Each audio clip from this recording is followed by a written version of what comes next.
लेकिन 1400 करोड़ कम मिले हैं, लेकिन फिर भी स्टेट को चलाने के लिए काफ़ी हैं यूटी को।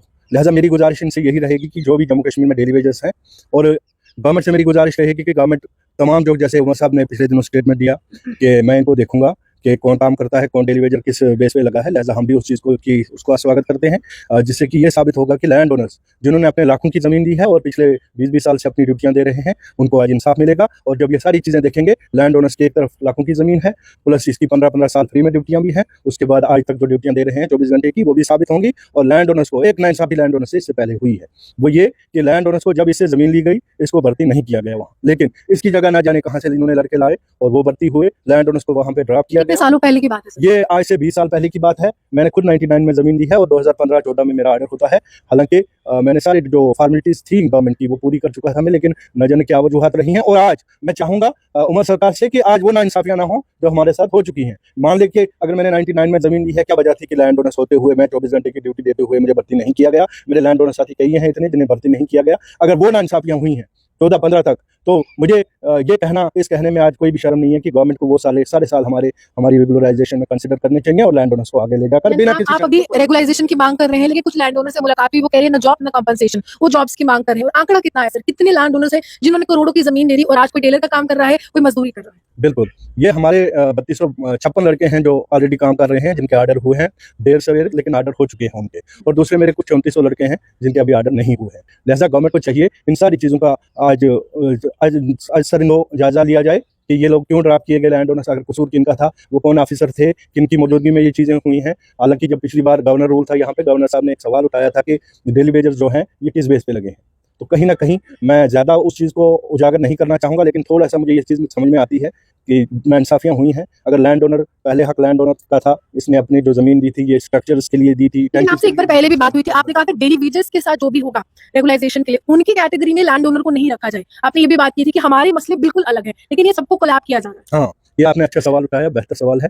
ये मैं इस तरह से कहना चाहूँगा कि आज अगर गवर्नमेंट चाहती है कि ये 60,000 या जो भी फिगर है, इनका फिगर में हम पढ़ने वाले नहीं है, क्योंकि फिगर से हमारा मतलब नहीं है। लिहाजा जैसे उमर साहब ने खुद कहा है कि मैं इन चीज़ों को देखूंगा, अगर आज ये देखना चाहते हैं तो मेरी गुजारिश है उमर साहब से और राणा साहब से, हमारे जो पीएचई के मिनिस्टर हैं और बाकी जो कैबिनेट के मिनिस्टर हैं, ये देखें कि लोगों का क्या हक बनता है, कैसे ज़मीनें ली गई हैं लैंड ओनर्स के से, और जो भी इसमें लीगल है। मान लीजिए जिनमें हमारा कैबिनेट ऑर्डर हुआ है लैंड ओनर्स का, लिहाजा आज अलग करके लैंड ओनर्स को इसकी जमीन के बदले में इसको बिना किसी शर्त के परमिट किया जाना चाहिए और कोई भी शर्त नहीं होनी चाहिए। क्योंकि अगर ये डेली वेजर्स की कोई पॉलिसी बनाते हैं तो क्वालिफिकेशन उनके लिए मैंडेटरी होगी, लेकिन लैंड ओनर अगर ये अपनी करोड़ों की जमीन एक तरफ देता है, दूसरी तरफ 24 घंटे ड्यूटी देता है, तो फिर कैसे ये एक साथ रेगुलराइज? आप कह रहे हैं कि हमने जमीन दी है, हमें उस मुताबिक देखिए, क्योंकि हमारा करोड़ों का, लाखों का नुकसान हुआ है। जो काम कर रहे हैं वो 9,000 रुपए सैलरी भी पा रहे हैं, उन्होंने जमीन नहीं दी है, उनको अलग रखी, क्योंकि आपका डबल नुकसान हुआ है। आप में से कुछ ऐसे लोग हैं जिनको नौकरी भी नहीं मिली, कंपनसेशन। बिल्कुल, एक तो हमें लेट ऑर्डर हमारे हुए हैं, लैंड ओनर से पहले जमीन ली गई, बिना किसी उजरत के इसको वहाँ पे ड्यूटी देनी पड़ी, वो हमारे साथ कंसिडर होने चाहिए। लेट ऑर्डर होने की वजह से अगर आज गवर्नमेंट पॉलिसी बनाती है तो लेंथ ऑफ सर्विस का इशू बनेगा लैंड ओनर्स पे, क्योंकि लास्ट पे लगे हैं,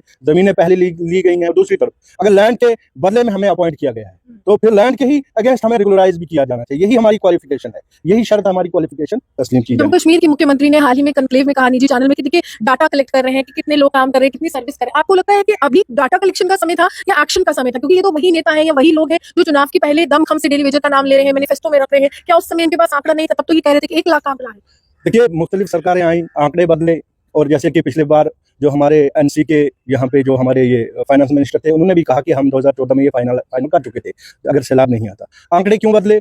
सरकारों ने बदले या यहाँ के जो हमारे ऑफिसर थे उन्होंने बदले? अगर यहाँ उमर अब्दुल्ला जी ये कह रहे हैं कि हम इस डाटा को फिर से कलेक्ट करेंगे, हमें कोई एतराज नहीं है, कर लीजिए। आपके पास आंकड़े पहले से भी हैं, लेकिन आंकड़ों के साथ साथ आपको ये देखना है कि कौन हक रखता है, कौन ग्राउंड को टच कर रहा है, ग्राउंड रियलिटीज को टच कर रहा है। लिहाजा अगर ये चीजें आप करना चाहो, लेकिन उसके लिए बहुत कम वक्त लेना चाहिए आपको। और अगर गवर्नमेंट नहीं कर सकती है, मान लो कि ये हाथ खड़ा कर देते हैं कि यहाँ हमारे पास पैसे नहीं है, यूटी है, तो मेरी गुजारिश है सरकार से कि कम से कम पॉलिसी बना लीजिए आप फिर जब आपके पास पैसे हों, जब आपके पास स्टेट आता है तब आप कर लीजिए, लेकिन आप कम से कम एक्सरसाइज कर लीजिए। आप देख लीजिए अपना डाटा, आपके कौन लड़के कैसे काम कर रहे हैं आपके पास। और दूसरा ये कि बार बार ये सवाल उठता है कि डिपार्टमेंट एक तरफ अलग लिस्ट देता है और दूसरी तरफ जब रिप्रेजेंटेटिव ऑल डेली वेजेस किसी के पास पहुंचते हैं तो वो जो लिस्ट देते हैं उसमें वेरिएशन है। मेरी सरकार से ये गुजारिश है कि आप तमाम जो रिप्रेजेंटेटिव हैं डेली वेजेस के, उन लोग को लाइए।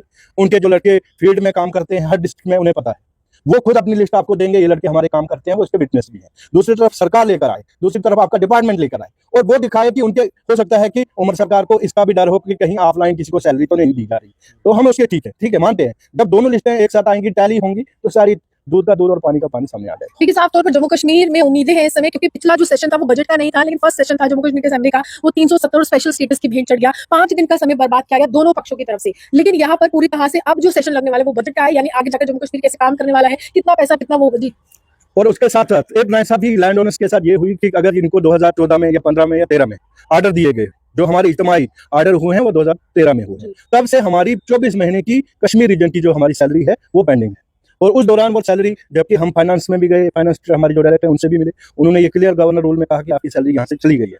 और हम पूछना चाहेंगे आज की सरकार से कि क्या आप उस चीज़ को देखना चाहेंगे कि वो सैलरी अगर फाइनेंस डिपार्टमेंट से आई, वो गई कहाँ, किन लड़कों ने बोली, क्या वो उस पर भी जांच होगी। और दूसरा, मेरे जो जम्मू के लैंड ओनर्स हैं, इनकी 45 महीने की सैलरी अभी भी पेंडिंग है, बीच में रैंडमली वो भी सैलरी हमें दी जाए, क्योंकि वो हमारा हक है। हमने बिल्कुल जेन्युइन, और हमारा कैबिनेट ऑर्डर 239 है 2005 के तहत हुआ है। इन्होंने एक पॉलिसी लाई थी 2005 में कि हम देखते हैं, हम अपने डिपार्टमेंट से पूछते हैं, गवर्नमेंट पूछती है कि कितने लोग आपके काम करते हैं। लिहाजा उस दौरान जब इन्होंने देखा कि इतने सारे काम लोग करते हैं, तो वो जब लिस्टें आगे गई, उसमें लैंड ओनर्स को एक तो ड्राफ्ट किया गया। लेकिन हमारा फिर बाद में जाके उसी के तहत एज कैबिनेट ऑर्डर हमारा ऑर्डर है, जेन्युइन लोग हैं हम, लेकिन हमारी जो 45 महीने की जम्मू की सैलरी है रैंडमली, वो हमें देनी चाहिए। और दूसरा, हम बिल्कुल 311 रुपये में सैलरी पे काम कर रहे हैं, 24 घंटे की हमारी ड्यूटी है। आज अगर कहीं बीमारी का कोई बनता है, ग्राउंड पे कोई ऐसे हालात बनते हैं, तो हमें ही पूछा जाता है, मेरे लैंड ओनर्स को पूछा जाता है कि आपने इस वाटर की जो आपका रिजर्वायर है इसकी ब्लीचिंग की, आपने इसमें दवा डाली कि नहीं, आपने पानी रेस्टोर किया कि नहीं, आपके जो सोर्स ऑफ वाटर हैं क्या वो ठीक ठाक हैं। वहाँ किसी दूसरे को नहीं पूछा जाता, सिर्फ ये लैंड ओनर।